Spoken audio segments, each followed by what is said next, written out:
Hello વિદ્યાર્થી મિત્રો, Eklavya school ખોરદાની YouTube ચેનલમાં સૌને હું આવકારું છું. વિદ્યાર્થી મિત્રો, આજે આપણે ભણીશું ધોરણ 10 પ્રકરણ નંબર 10 વર્તુળ. વિદ્યાર્થી મિત્રો, વર્તુળમાં ખાસ જોઈએ તો બે પ્રમેય જે છે એ બંને પ્રમેય ખૂબ મહત્ત્વના છે, તેમજ જે સ્વાધ્યાય 10.2ના જે દાખલાઓ છે એ ખૂબ મહત્ત્વના છે. તો વિદ્યાર્થી મિત્રો, જે બે પ્રમેય જો ખૂબ મહત્ત્વના છે એ વસ્તુ આપણે સૌપ્રથમ જોઈશું. તો ભાગ 1માં આપણે પ્રમેય નંબર 10.1 જોઈશું. જે પ્રમેય નંબર 10.1 છે, વર્તુળના કોઈ બિંદુએ દોરેલા સ્પર્શક એ સ્પર્શ બિંદુમાંથી પસાર થતી ત્રિજ્યાને લંબ હોય છે, જે આપણે સાબિતી ઘણી એક્ઝામમાં પૂછાયા કરે છે. વિદ્યાર્થી મિત્રો, આ જે પ્રમેય છે એ ખૂબ મહત્ત્વનો છે, ખૂબ જ ઇમ્પોર્ટન્ટ છે. તો વિદ્યાર્થી મિત્રો, આ જે પ્રમેય છે એ આપણે શાંતિપૂર્વક સમજીશું. વિદ્યાર્થી મિત્રો, પ્રમેય નંબર જોઈએ તો 10.1માં વર્તુળના કોઈ બિંદુએ દોરેલો સ્પર્શક એ સ્પર્શ બિંદુમાંથી પસાર થતી ત્રિજ્યાને લંબ હોય છે. તો વિદ્યાર્થી મિત્રો, અહીં તમે જોઈ શકો છો, આ એક વર્તુળ છે. વર્તુળના કોઈ એક બિંદુએ, એટલે કે આ જે પી બિંદુએ એક સ્પર્શક દોરેલો છે, જે વસ્તુ તમે જોઈ શકો છો. અહીં પી બિંદુએ એક સ્પર્શક એટલે કે સ્પર્શ રેખા જે દોરી છે. હવે અહીં પી બિંદુ એક સ્પર્શ રેખા એટલે XY જે છે એ સ્પર્શ રેખા છે. તેમજ હવે અહીં આ જે વર્તુળ જે છે, વર્તુળનું બહારનું બિંદુ Q લઈ લીધું છે.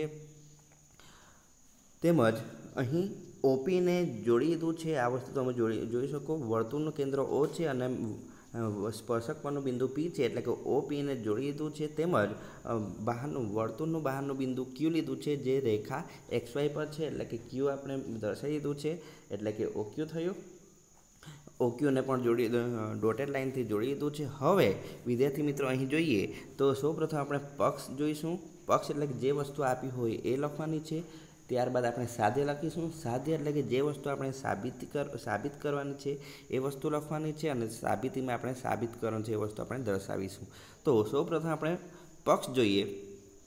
તો પક્ષમાં જે વસ્તુ આપી છે એ જ લખવાની છે, એટલે કે રેખા XY એ O કેન્દ્રવાળા વર્તુળને P બિંદુએ સ્પર્શે છે.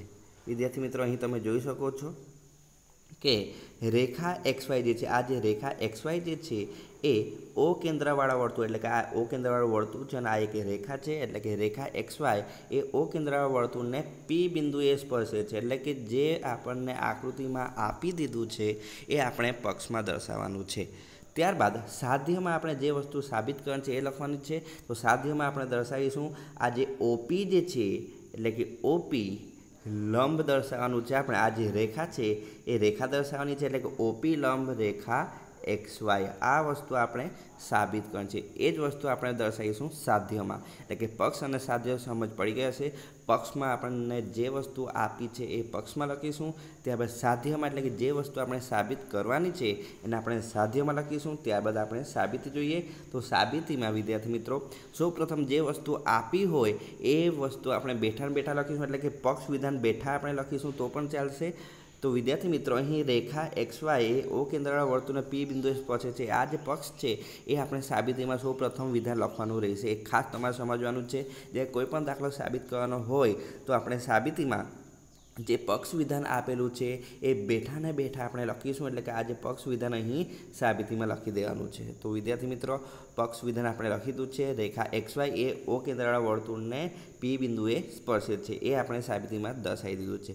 હવે અહીં રેખા XY પર P બિંદુ સિવાયનું કોઈ બિંદુ Q લીધું છે, એટલે કે એ વસ્તુ આપણે સાબિતીમાં દર્શાવતા જવાનું છે. એટલે કે રેખા XY પર P સિવાયનું કોઈ બિંદુ Q લો અને O તથા Qને જોડતી રેખા દોરો. અહીં O અને Qને જોડતી રેખા દોરી દીધી છે, જે આપણે ડોટેડ લાઇનથી દર્શાવી છે. એટલે કે પક્ષ તો આવી ગયું છે. ત્યારબાદ વર્તુળનું બહારનું બિંદુ Q લીધું છે, જે રેખા XY પર છે, અને O અને Qને જોડી દીધું છે. હવે જોઈએ તો બિંદુ Q વર્તુળની બહારનું બિંદુ છે. અહીં વિદ્યાર્થી મિત્રો જોઈ શકો છો, વર્તુળનું બહારનું બિંદુ Q છે, એટલે કે Qને વર્તુળની બહાર લીધું છે. એ જ વસ્તુ અહીં દર્શાવી છે. બિંદુ Q વર્તુળની બહારનું બિંદુ છે, કારણ કે P તથા Q ભિન્ન બિંદુઓ છે. અહીં વિદ્યાર્થી મિત્રો તમે જોઈ શકો છો, P બિંદુ તેમજ Q બિંદુ અલગ બિંદુઓ છે. તેમજ Q તમે આકૃતિ પરથી જ જોઈ શકો છો કે Q બિંદુ વર્તુળની બહારનું બિંદુ છે, જ્યારે બિંદુ P જે છે એ વર્તુળ પરનું બિંદુ કહી શકો તમે, કારણ કે અહીં બિંદુ પી જે છે એ સ્પર્શ કરે છે વર્તુળને, એટલા માટે બિંદુ પી એ વર્તુળ પરનું બિંદુ છે, જ્યારે બિંદુ ક્યુ એ વર્તુળની બહારનું બિંદુ છે. એ વસ્તુ તમે અહીં જોઈ શકો છો. ત્યારબાદ જો બિંદુ ક્યુ વર્તુળની અંદર હોય, જો વિદ્યાર્થી મિત્રો અહીં જોઈએ તો આ જે બિંદુ ક્યુ જે છે એ બિંદુ ક્યુને જો હું અહીં અંદરની સાઈડ પર મૂકું, જો અંદરની સાઈડ પર જો બિંદુ ક્યુને મૂકું તો આ રેખા જે છે આ રીતે પસાર થશે. એક્સ વાય રેખા જો આપણે આ રીતે પસાર કરીએ તો વિદ્યાર્થી મિત્રો અહીં આ જે રેખા જે છે એ વર્તુળની સ્પર્શક ન બને, પરંતુ વર્તુળની છેદિકા થશે. વિદ્યાર્થી મિત્રો ખાસ યાદ રાખવાનું છે, અહીં બે કન્ડિશન હશે. પ્રથમ કન્ડિશન કે બિંદુ ક્યુ અંદર વર્તુળની અંદર હોય ત્યારે, અને બીજી કન્ડિશન યાદ રાખવાની છે બિંદુ ક્યુ એ વર્તુળની બહાર હોય. આ બિંદુ ક્યુ છે એ વર્તુળની બહાર હોય ત્યારે, એટલે કે આ બે કન્ડિશન પરથી જ આપણે આખી સાબિતી સાબિત કરવાની છે. તો વિદ્યાર્થી મિત્રો અહીં જ્યારે બિંદુ ક્યુ જે છે એ વર્તુળની અંદર હોય ત્યારે અને બિંદુ ક્યુ વર્તુળની બહાર હોય ત્યારે, જ્યારે બિંદુ ક્યુ પ્રથમ કન્ડિશન જોઈએ કે બિંદુ ક્યુ જો વર્તુળની અંદર હોય તો આ જે સ્પર્શક એક્સ વાય જે સ્પર્શક જે છે વર્તુળનો સ્પર્શક ન બને, પરંતુ વર્તુળની છેદિકા થઈ જશે. પરંતુ આપણને જે રકમ આપી છે એમાં એક્સ વાય જે રેખા જે છે એ વર્તુળની સ્પર્શક છે, છેદિકા નથી. માટે આપણે બિંદુ ક્યુ જે છે એ અંદરની તરફ લઈ શકતા નથી, એટલે કે પ્રથમ કન્ડિશન આપણે ખોટી પડે છે. ત્યારબાદ જો વિદ્યાર્થી મિત્રો બીજી કન્ડિશન જે બાકી છે એ જ વસ્તુ લેવાની છે. જ્યારે બિંદુ ક્યુ એ વર્તુળની બહારની બિંદુઓ હોય તો એક્સ વાય રેખા જે છે એ વર્તુળની છેદિકા થશે. એ વસ્તુ આપણે લેવાની છે. તો વિદ્યાર્થી મિત્રો અહીં જોઈએ, જ્યારે બિંદુ ક્યુ વર્તુળની બહારનું બિંદુ હોય તો પી તથા ક્યુ ભિન્ન બિંદુ છે, એ વસ્તુ થઈ ગઈ છે. ત્યારબાદ બિંદુ ક્યુ વર્તુળની અંદર હોય તો રેખા એક્સ વાય એ છેદિકા બને, એક્સ વાય વર્તુળનો સ્પર્શક ન બને. તેથી ઓ ક્યુ એ વર્તુળની ત્રિજ્યા ઓપી કરતાં મોટી છે, એટલે કે અહીં વિદ્યાર્થી મિત્રો જોઈ શકો ઓપી કરતાં ઓક્યુનું માપ મોટું છે, એટલે કે આ વસ્તુ તમે જોઈ શકો ઓક્યુ મોટું છે ઓપી કરતાં, એટલે આ વસ્તુ આપણે દર્શાવી શકીએ છીએ.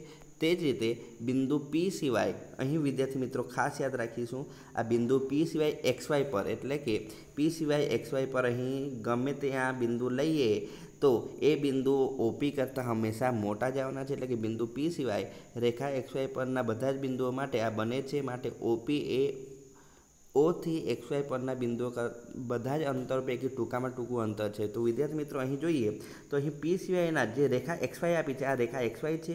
રેખા એક્સ વાય પરના બિંદુ પી સિવાય બધી રેખા એક્સ વાય પર બધી જ જગ્યાએ જો બિંદુ દર્શાવીશું તો ઓપી કરતાં હંમેશા મોટા જ થવાના છે, કારણ કે પી બિંદુ જે છે એ કેન્દ્ર ઓથી ઓછામાં ઓછું અંતર છે. તે સિવાય જ્યારે આપણે આ રીતે જ્યારે બધા જ બિંદુને જ્યારે જોડીશું, રેખા એક્સ વાય પરના બિંદુ સાથે જોડીશું તો આ જે અંતર જે છે એ ઓપી કરતાં હંમેશા મોટું જ આવવાનું છે, એટલે કે એ વસ્તુ વર્તુળની બહાર જ આવશે. માટે ઓછામાં ઓછું બિંદુ પી જે છે એ વર્તુળના કેન્દ્રથી ઓછામાં ઓછું અંતર છે. માટે આપણે કહી શકીએ કે ઓપી એ ઓથી એક્સ વાય પરના બિંદુઓથી બધા જ અંતર પૈકી ટૂંકું અંતર છે. માટે ઓપી એ એક્સ વાયને લંબ છે.